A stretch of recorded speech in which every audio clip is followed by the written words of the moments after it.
Bienvenidos a su programa Respuestas Apologéticas, un espacio en que, desde la razón, daremos respuesta a sus dudas sobre la fe. Mi nombre es Dante Urbina, apologista católico, y los voy a acompañar en este viaje. Bueno, vamos a las preguntas de hoy. Es un argumento ateo, ¿ok? Se pretende demostrar la no existencia de Dios. Y pues la presentación más conocida del mismo, el trabajo pionero al respecto, es el libro Divine Highnesses and Human Reason, que se traduciría como Ocultamiento Divino y Razón Humana, del filósofo John Schellenberg. Este libro se publicó en 1993. El argumento básico es el siguiente.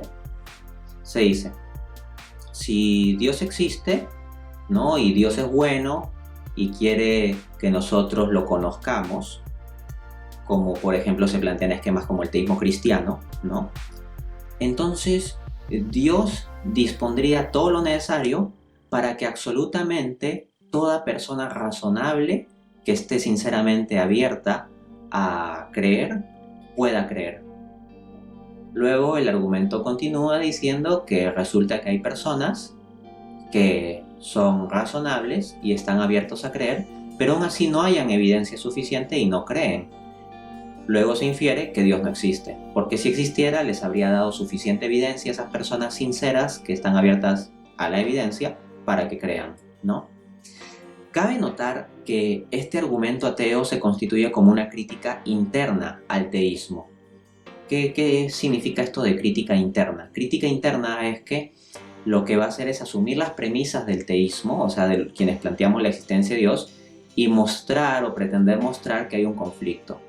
Fíjense que el argumento comienza diciendo, ¿no? Si es que Dios existe, Él querrá, como Dios bueno que quiere que lo conozcamos, dar suficiente evidencia para que toda persona sincera, abierta, pues crea en Él, ¿no? Hay que decir que este argumento en especial se plantea como una crítica interna al teísmo cristiano, porque los teístas cristianos, claro, planteamos que Dios quiere establecer una relación personal con nosotros.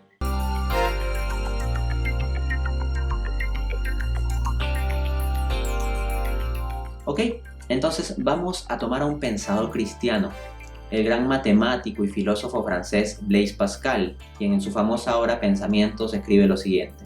Solo existen dos clases de personas que pueden llamarse razonables. Aquellos que sirven a Dios de todo corazón porque lo conocen y aquellos que buscan a Dios de todo corazón porque no lo conocen. Fíjense cómo en el argumento del ocultamiento divino se hablaba de un grupo de personas razonables, abiertos a la existencia de Dios, pero que al final no se convencían. Bueno, de acuerdo a la perspectiva que aquí expone Pascal, bueno, esas personas, si son verdaderamente razonables, estarán en una búsqueda sincera de Dios, lo estarán buscando de todo corazón, es decir, con toda disposición. Y esas personas eventualmente encontrarán a Dios. Pueden pasar por procesos de ateísmo, de no creencia, de alejamiento de Dios, pero al final, en algún momento de su vida, si de verdad son sinceros y de verdad siguen la evidencia, llegarán a creer. Les cuento que yo mismo que estoy dando este programa y que he escrito libros sobre la existencia de Dios y defendido la existencia de Dios en debates públicos, fui ateo. Yo soy un converso desde el ateísmo. Entonces, vamos, ese es un escenario factible, ¿no? Ahora bien, alguno podría pensar, no, mira, pero es que si hay personas sumamente razonables que están abiertos a creer en la existencia de Dios, pero que pues no creen porque Dios no ha dado suficiente evidencia. El punto es que asumir que hay personas que están absolutamente abiertas a la idea de que Dios, y en concreto el Dios cristiano, existe, es una premisa que es problemática para la visión cristiana, en el sentido siguiente, o sea, los cristianos, como una de nuestras doctrinas, tenemos pues la doctrina del pecado, ¿no? Y de la universalidad del pecado en la raza humana. Por ejemplo, hablábamos en algún programa anterior sobre el pecado original y que afecta al conjunto de la humanidad. Y ese pecado original es una tendencia hacia el mal, una tendencia hacia la lujuria, hacia la avaricia, hacia la soberbia. Entonces, para seres humanos que universalmente, desde la visión cristiana, tendríamos esas tendencias, el que exista un Dios que sea un legislador moral que nos ponga restricciones respecto a esos apetitos desordenados que tenemos, pues no es algo que caiga muy bien, ¿no? Entonces, desde una cosmovisión cristiana, más bien, es coherente plantear que todos los hombres en su condición de naturaleza caída tendrían una cierta inclinación a no querer que exista un Dios que implique una legislación moral sobre las cosas, que implique normas morales, ¿no?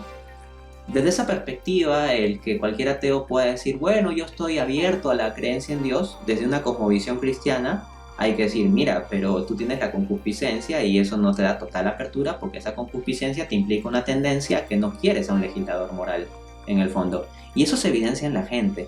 Vamos a tomar un caso paradigmático para mostrar esto. El del gran filósofo y matemático Bertrand Russell.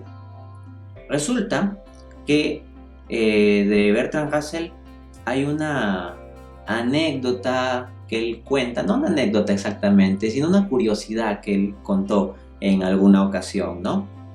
A ver, entonces cito a Moisés Weisman, quien nos refiere esto.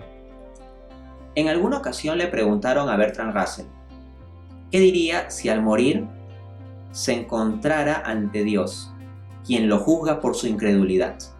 Russell respondería, Señor, no me diste suficientes evidencias.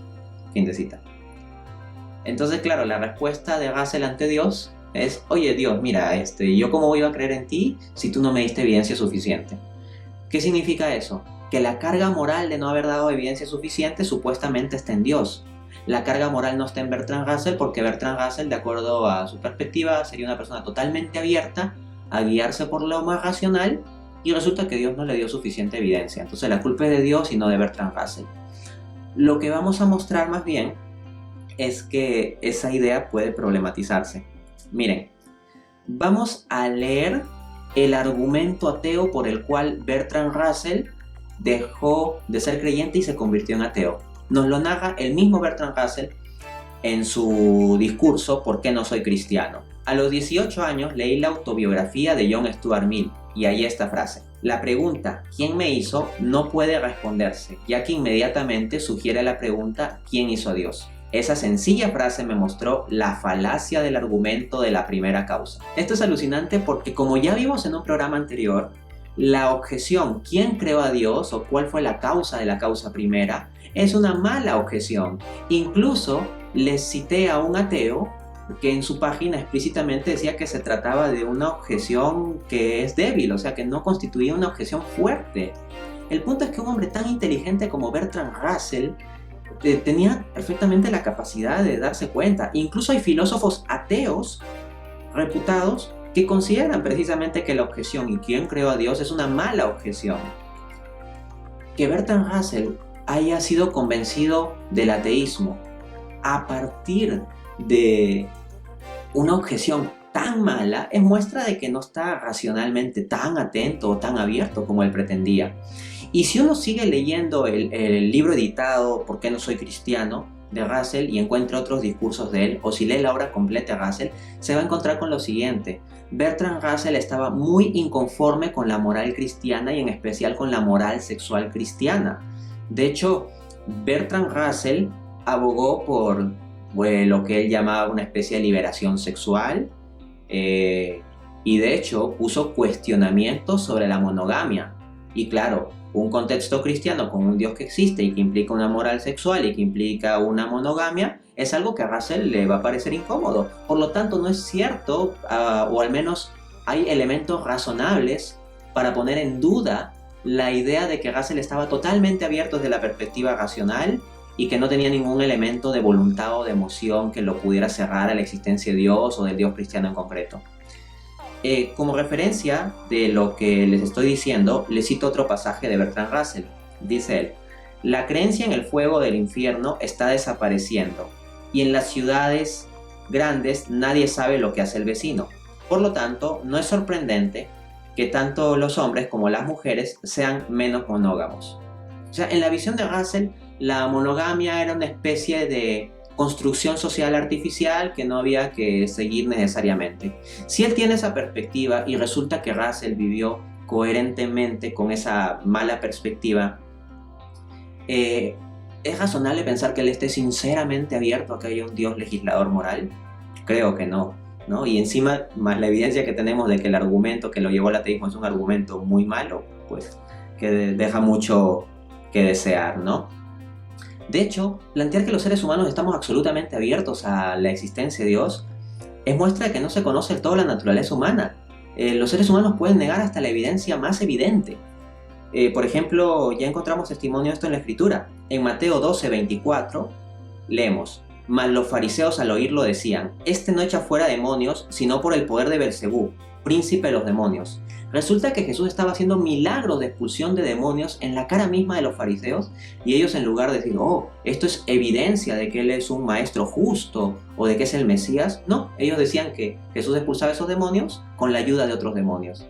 Un absurdo. Entonces estaban absolutamente cerrados. De hecho, hay gente que pregunta, ya, si Dios quiere relacionarse con nosotros, ¿por qué no nos da más evidencia y se aparece una vez por todas? Bueno, Dios se apareció. ¿Y saben qué pasó? Lo crucificamos. En efecto, en Mateo 27:22 pregunta Pilatos, ¿no? ¿Y qué voy a hacer con este Jesús al que llaman el Cristo? Crucifícalo, respondieron todos. Prefirieron que se crucifique a Barrabás, que se crucifique a Jesús y que se libere a Barrabás. Entonces, ahí vemos la naturaleza humana.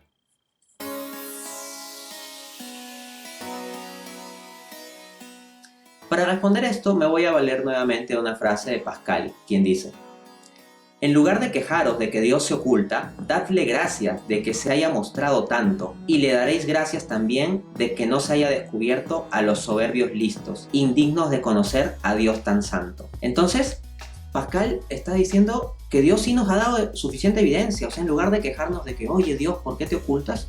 Ya Dios nos ha dado suficiente evidencia. Lo que pasa es que si uno es flojo en investigar, en buscar, o tiene elementos de su voluntad o sus emociones contrario a la perspectiva de convertirse a Dios, bueno, ya ese es problema moral de uno y no es culpa de Dios.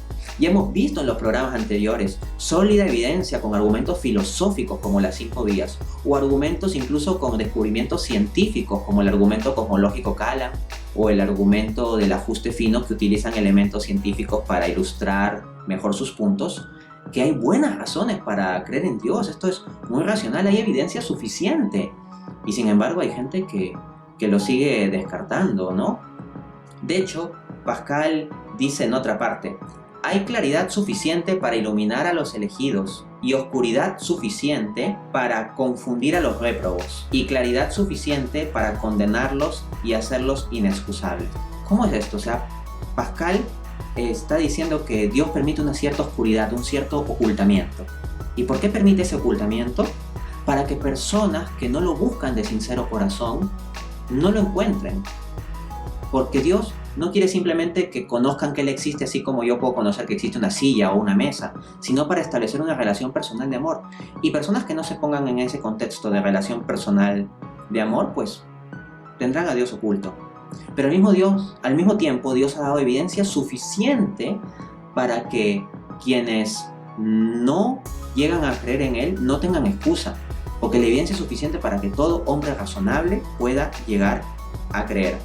Desde esa perspectiva, el hombre soberbio que no quiere abrirse a esta posibilidad, pues se condena en su propia soberbia, no por falta de evidencia, no porque uno sea inteligente debería no creer en Dios. Al contrario, hay gente inteligentísima a lo largo de la historia, desde los primeros tiempos hasta hoy en día, que ha creído en Dios. El creer o no creer no es un asunto de inteligencia.